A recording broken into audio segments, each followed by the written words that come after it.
जीव हमारी जाति है, मानव धर्म हमारा। हिंदू मुस्लिम सिख ईसाई धर्म नहीं कोई न्यारा।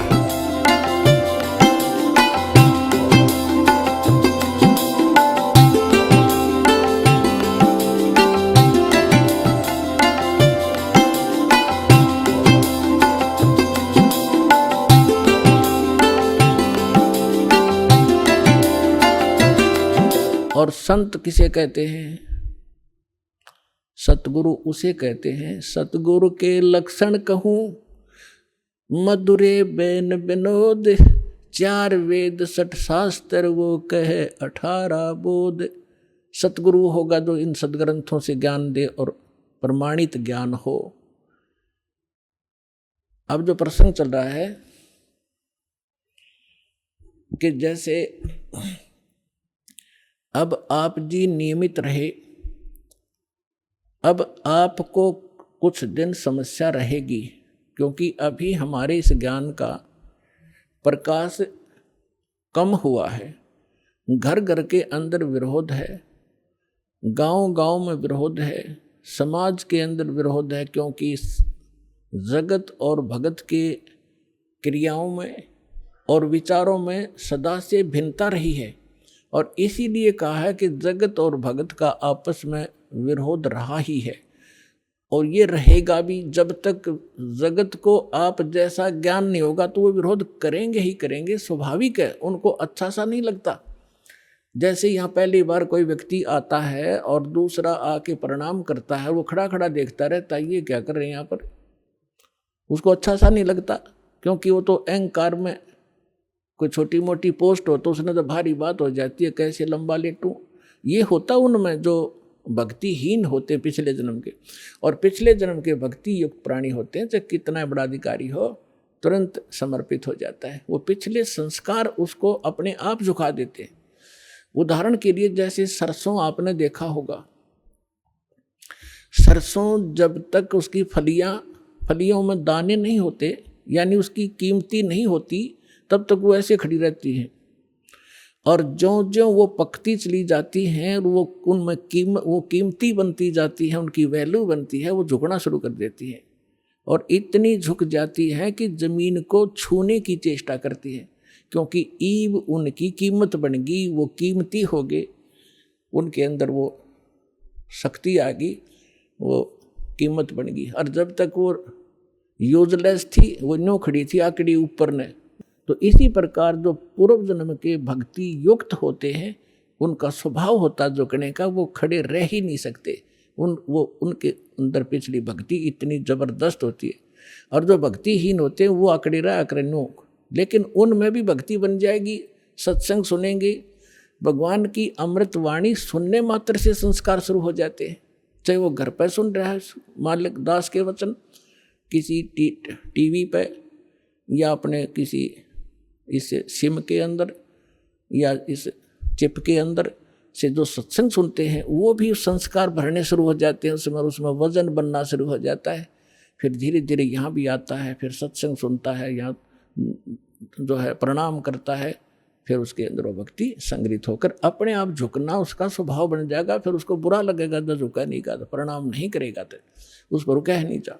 तो जो प्रसंग चल रहा है कि अब ये बिचली पीढ़ी चल रही है, और इसमें क्योंकि सत्संग एक सामूहिक तौर से सब विचार व्यक्त किए जाते हैं, ये एक सामूहिक लेक्चर है जिसमें प्रथम कक्षा के बच्चे भी होते हैं जो पहली बार आए हैं, कुछ ऐसे भी होते हैं जो वैसे ही सत्संग श्रवण करने के लिए भी आए हैं, कुछ ने आज ही उपदेश लिया है, कुछ 2 वर्ष के हो गए, कोई 4 बार आए हैं, कोई पुराने भक्त हैं। तो सभी के अनुकूल इस सत्संग के माध्यम से ही संदेश दिया जाता है, और उनको जिसको जहाँ कोई त्रुटि होती है ये वचन वही काम करते हैं। जैसे आपको कोई बीमारी रोग है, इंजेक्शन कुल्ले पर लगाएंगे, वो उसी दर्द पर जाकर दर्द काम करेगा जो रोग होगा। इसी प्रकार कोई रोग की टेबलेट है मुख से खाई जाती है, वो अपने आप वहाँ काम करेगी जहाँ वो रोग है। तो इसी प्रकार ये सत्संग सामूहिक तौर से सबके ऊपर बिखेरा जाता है, और जिस सत्र का जो भक्त होता है उसको उसी सत्र का ज्ञान उसके लिए अनिवार्य होता है, और उसमें उससे फिर वो प्रेरित होता है, फिर संभल जाता है, कोई त्रुटि भी उससे हो जाती है।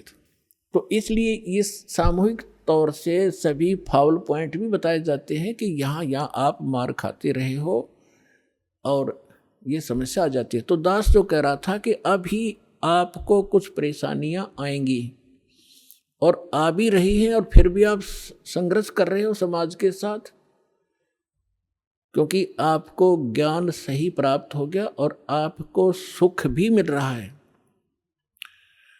और समाज अभी इस ज्ञान से अपरिचित है। तो अभी कुछ दिन और थोड़ी सी समस्या आपको रहेगी, फिर जब पूरे विश्व में ये ज्ञान फैल जाएगा, सब आपके साथी हो जाएंगे।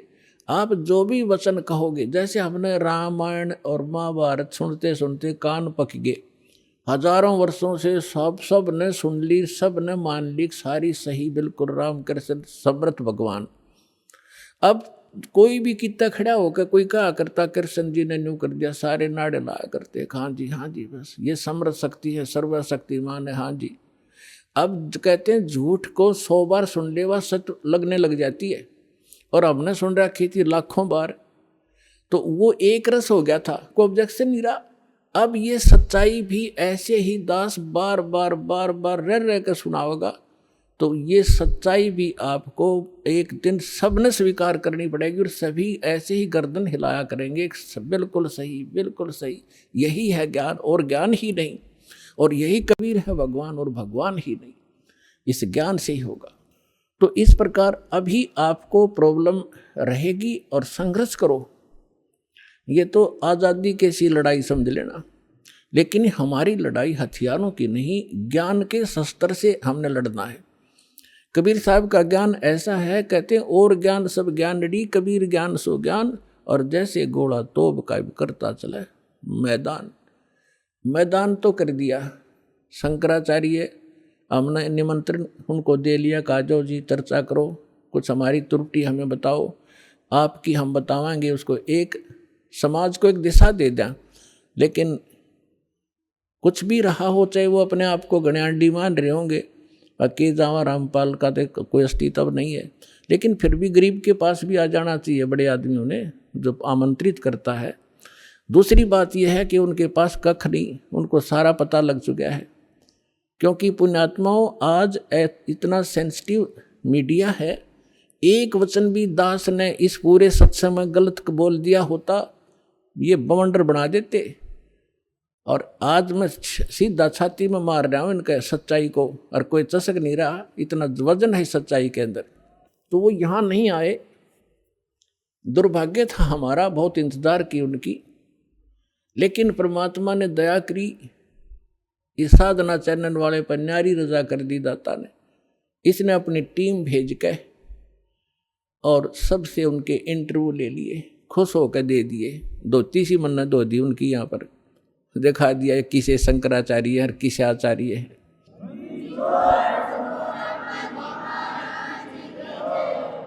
तो पुण्यात्माओं, कहने का भाव यह है कि जब तक ये पूरे विश्व में एक रस नहीं होगा, तब तक थोड़ा सा विरोध बना रहेगा, और उसमें आपने घना सावधान रहना पड़ेगा कि आपका नाम खंडित ना हो। वैल्यू है, कहते हैं परमात्मा कहते हैं, जैसे माता गर्भ को रख यतन बनाए, और ठेस लगे तो छन हो तेरी, ऐसे भक्ति जाए। अब भक्ति का मिलना यह बड़ी कठिन, और मिलने के बाद फिर वो उसको सुरक्षित रखना, वो एक बहुत बड़ी बात है। जब तक परिपक्व नहीं हुई तो फिर फायदा क्या उसका। तो इतना सावधानी आपने बरतनी पड़ेगी, जैसे कोई माता बच्चे को गर्भ में आते ही वो कितनी सतर्क हो जाती है, खान पीन में संयम बरतती है, पैर ऊंचा नीचा ना टिक जा कि बच्चे का झटका लग जा, रात को करवट ले भी गलती से ले लेती है तो तुरंत सतर्क होती है, और कहीं मेरे बच्चे का दाब ना लगी हो और खराब ना हो जाए मेरा गर्भ, वो कितनी चिंतित रहती है। तो आप जी ने इस भक्ति का जो लाल है, इतनी सावधानी से परिपक्व करना पड़ेगा, तब आपको सफलता होगी। आप सुन रहे थे जगत गुरु तत्वदर्शी संत रामपाल जी महाराज जी के मंगल प्रवचन। अधिक जानकारी के लिए विजिट कीजिए हमारी वेबसाइट www.jagatgururampalji.org। संत रामपाल जी महाराज जी के शुभ आशीर्वाद से पूरे विश्व भर में 500 से भी ज्यादा नाम दीक्षा केंद्र हैं, जिन पर संत रामपाल जी महाराज जी द्वारा ऑनलाइन निशुल्क नाम दीक्षा दी जा रही है। अपने नजदीकी नाम दीक्षा केंद्र का पता करने के लिए संपर्क करें 8222880541।